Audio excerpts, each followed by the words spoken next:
Halo semuanya, jumpa lagi dengan saya Chandra di channel Serapin Tekno. Mencari HP dengan performa yang ngebut sepertinya masih agak sedikit susah ya buat di tahun 2023 ini. Apalagi mengingat kelangkaan chipset masih menghantui para brand smartphone dari tahun 2021 hingga saat ini. Dengan adanya kelangkaan SoC membuat HP-HP 2 tahun lalu itu lebih menarik untuk dilirik. Apalagi melihat harganya yang semakin turun membuat para pencinta gadget mikir dua kali buat beli HP-HP keluaran terbaru seperti tahun 2022 ataupun 2023. Salah satunya HP yang ada di tangan gua ini, yaitu Poco F3 yang notabene HP ini tuh akan menjadi HP dengan Snapdragon 870 termurah untuk saat ini. Gimana nggak worth it coba? Dengan harga 3 jutaan buat HP kelas second, kalian bisa mendapatkan Snapdragon 870 dengan keunggulan beberapa spesifikasi lainnya. Dan hal itu yang membuat HP ini masih diminati, bahkan mungkin akan dipuji-puji oleh pemuja SoC. Dan ini kemungkinan bakalan menggeser posisinya Poco X3 Pro yang dimana notabene udah mulai lawas. Apalagi banyak beberapa isu yang katanya sih matot gitu loh. Sementara di Poco F3 ini tidak ada tuh yang namanya isu matot. Nah, video ini juga akan menjawab rasa penasaran kalian, apakah HP ini masih worth it atau tidak dari segi spesifikasi kalau buat dipakai di tahun 2023 ini. Pertama, fokus utama kita kepada SoC-nya ini. Poco F3 menggunakan SoC yang bisa dibilang sangatlah powerful dan juga stabil. Bahkan seri penerusnya aja yaitu Poco F4 masih pakai SoC yang sama.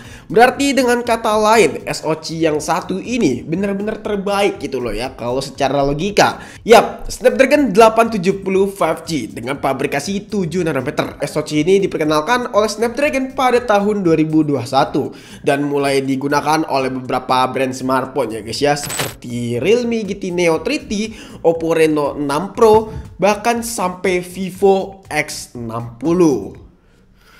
Dengan kata lain, kemungkinan besar SoC ini memanglah sepowerful itu dan sestabil itu.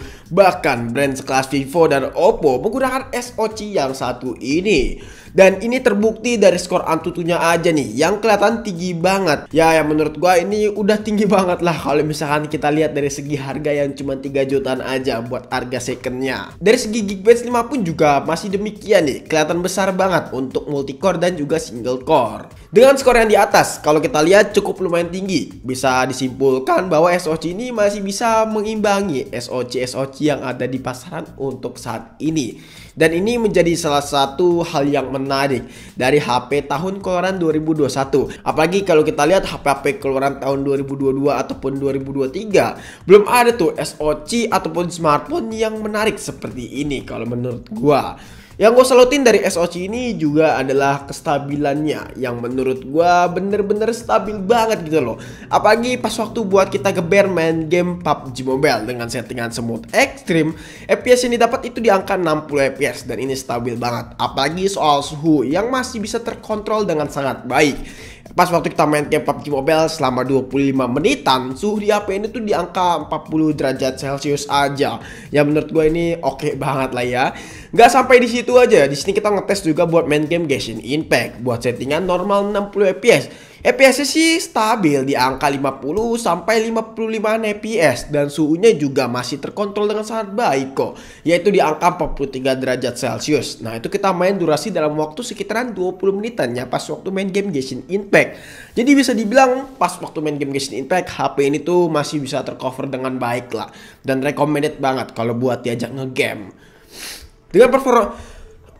Dengan performa dan kestabilan SoC yang diberikan dari SoC ini, kami bisa menyimpulkan bahwa dari segi performa, HP ini masih worth it banget. Bahkan untuk tahun 2024 mendatang gitu loh. Tapi nggak sampai dari segi performanya aja sebenarnya. Dari segi sisi lain pun seperti layar juga masih kelihatan oke banget kok. Karena kalau kita lihat dari segi layar untuk masalah desainnya juga udah kekinian, yaitu pakai dot notch display dengan ukurannya itu sangatlah kecil banget untuk dots-nya kalau misalkan kalian perhatikan. Panelnya juga udah pakai panel AMOLED yang dimana ini bakalan kelihatan tajam banget warnanya. Refresh rate juga udah tinggi yaitu 120 Hz. Apalagi ada dukungan SDR10+. Jadi kalau misalkan kalian pengen nonton film di HP ini udah betah banget gitu loh dan berlama-lama. Ditambah lagi dengan ukurannya yang cukup besar yaitu 6,67 inch, membuat pengalaman nonton film bakalan jauh lebih asik. Dan yang pastinya resolusinya juga udah Full HD+. Nah, yang unggul dari HP ini yaitu masalah Corning Gorilla Glass seri 5-nya, yang dimana ini benar-benar kuat banget. Karena kita tahu sendiri lah, durability dari Corning Gorilla Glass seri 5 itu gak usah ditanyakan lagi, karena memang benar-benar sekuat itu, men. Kenapa tadi gue bilang untuk pas nonton film ini bener-bener nyaman banget di HP ini? Soalnya kalau misalkan kalian manfaatin audionya, yaitu speaker dari HP ini, nggak bakalan ngecewain banget. Soalnya udah dual stereo speaker dan dukungan udah Dolby Atmos. Jadi gue rasa ini udah di atas kertas oke banget lah buat ajak nonton film yang action ataupun buat main game sekalipun. Kualitas speakernya itu bener-bener nggak bisa disaingi dengan brand-brand lain, apalagi dengan harga 3 jutaan di kelasnya. Oke, soal kamera mungkin bakal menjadi salah satu kekurangan dari Poco F3, yang dimana kalau gua rasain pribadi ya guys ya, hasil kameranya itu tidak sebagus seperti Poco X3 NFC yang gue bandingkan. Bahkan memang tidak sebagus juga si Poco F4. Ya, karena memang fokus dari Poco F3 ini bukan masalah kamera. Soalnya untuk megapikselnya aja di sini cuma 48 megapiksel, dan buat hasil fotonya sih bisa dikatakan biasa aja gitu loh kalau menurut gua. Seperti HP kelas 3 jutaan yang harga baru gitu loh ya. Jadi menurut gua kelas entry lah jatuhnya. Namun gak usah khawatir kalau misalkan kalian ngerasa kurang dari hasil kamera HP ini. Kalian bisa custom aja aplikasi kameranya dengan cara menginstal aplikasi Gcam. Kalau misalkan udah diinstal aplikasi Gcam, bakalan jauh lebih menghasilkan foto yang lebih baik ketimbang standarnya. Sebenarnya standarnya udah bagus sih. Kalau misalkan kalian kurang puas, ya bisa install aplikasi Gcam aja gitu loh.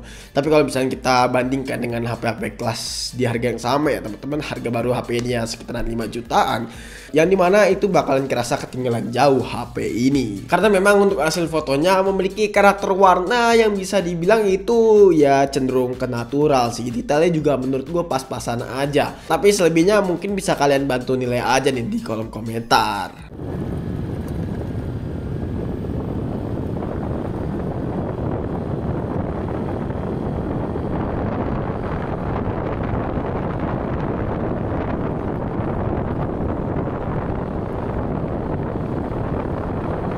Oke, kurang lebih untuk hasil kamera depan seperti ini dari Poco F3 di resolusi Full HD plus 30 fps. Untuk hasil kameranya seperti ini. Kalau kita lihat sangat stabil buat hasil kamera depannya. Ya, cuma masalahnya agak sedikit ngezoom aja nih ya. Problemnya itu aja sih. Tapi kalau dari segi kualitas menurut gua oke sih ya. Ini kondisinya by the way lagi di indoor ya. Soalnya di luar cuaca juga lagi nggak mendukung. Gua pun juga lagi batuk pilek. Jadi ya di indoor aja lah ngambil shoot fotonya ya teman-teman, kurang lebih seperti inilah. Tapi di video kali ini kita nggak bakalan ngebahas mendalam dari soal kameranya ini. Kita bakalan berfokus ke bagian lainnya lagi nih. Selain itu, kapasitas baterai HP ini cukup lumayan besar, yaitu 4520 mAh. Apalagi didukung dengan Snapdragon 870 dan panelnya ya untuk pakai panel AMOLED. Jadi bakalan jauh lebih irit. Nah, dan pas waktu gue coba buat pemakaian normal, HP ini tuh bisa bertahan sekitaran 11-12 jam. Itu untuk penggunaan normal. Namun pas untuk penggunaan saat ngegame masih bisa dikategorikan HP ini irit. Kenapa demikian? Gue ajak buat main game PUBG Mobile dengan settingan smooth ekstrim. Baterainya ini berkurang sekitaran 9% pas waktu kita main game PUBG Mobile selama 30 menit. Yang menurut gue HP ini masih bisa dikategorikan dengan baterai yang cukup irit lah, dengan kapasitas 4500 mAh. Cuman permasalahannya ini yaitu fast chargingnya yang cuma 33 watt aja. Sementara HP-HP di kelas harga yang sama udah 67 watt. Ya ini menjadi salah satu kekurangan aja sih kalau menurut gua. Tapi sebagian orang 33 watt itu nggak masalah gitu loh. Ya gua pun sebenarnya juga nggak masalah sih, karena fast charging yang ngebut itu bisa bikin baterai rusak gitu loh. Jadi menurut gua mendingan yang biasa-biasa aja gitu loh. Oke, paling yang concern dari HP ini yaitu masalah dari segi desain. Yang menurut gua desainnya ini kelihatan oke sih sebenarnya. Cuman untuk yang warna hitam ini kalau menurut gua kelihatan biasa aja. Apalagi bagian belakangnya ini yang gampang banget tinggalin bekas stick jari. Tapi untuk back covernya ini kelihatan solid ya teman-teman, tidak mendem kalau misalnya kita pencet. Tidak seperti di Poco X3 Pro yang dimana kalau kita pencet-pencet itu mendem. Tapi HP ini bener-bener solid banget yang menurut gue oke sih ya. Terus juga untuk framenya masih melengkung ya, karena ini HP keluaran tahun 2021. Jadi di zaman itu masih jarang banget HP yang mengotak gitu. Oke, gue juga pengen notice untuk masalah getaran dari HP ini, ya dimana getarannya ini bener-bener udah enak banget lah seperti HP kelas flagship. Karena pokok untuk masalah vibrator motornya itu nggak usah diragukan lagi buat HP sekelas 5 jutaan pas waktu pertama kali launching. Karena udah pasti memberikan fitur-fitur yang menurut gue cukup lumayan unik gitu loh. Dan NFC juga nggak usah khawatir karena udah ada, ya pastilah NFC udah ada di HP ini. Jadi kalian gak usah khawatir ya. Kesimpulannya, dengan harga yang diberikan dari Poco F3, sekali lagi bentar dulu. Itu dong, tutup dulu. Elah. Right, kesimpulannya, menurut gua Poco F3 ini masih menjadi salah satu HP yang menarik banget dan masih worth it untuk kalian beli. Kenapa demikian? Karena memang HP ini memiliki segudang kemampuan dari segi fitur dan juga spesifikasi. Apalagi kalau kita lihat dari segi harga, HP ini udah jauh terjun meroket. Nah, ini menjadi salah satu peluang untuk kalian yang kaum mendang-mending yang sudah mengumpulkan duit dari tahun HP ini rilis. Yang menurut gua itu menjadi salah satu peluang lah untuk kalian. Namun kalau misalkan kalian beli baru HP ini agak sayang aja gitu loh, karena mendingan ambil Poco F4 yang jauh lebih enak gitu loh menurut gua dari segi desain dan juga dari segi look alias tampilan. Namun kalau misalkan kalian nyari HP second, ya cobanya ini ya paling tepat untuk saat ini, dan harganya juga udah jauh meroket maksudnya ya, seperti itu. Jadi kesimpulan gua buat Poco F3 di tahun 2023 masih worth it banget buat kalian pakai dan buat kalian beli, dengan catatan kalau misalkan kalian beli second. Kalau misalkan pengen beli baru, mendingan F4 aja sekalian.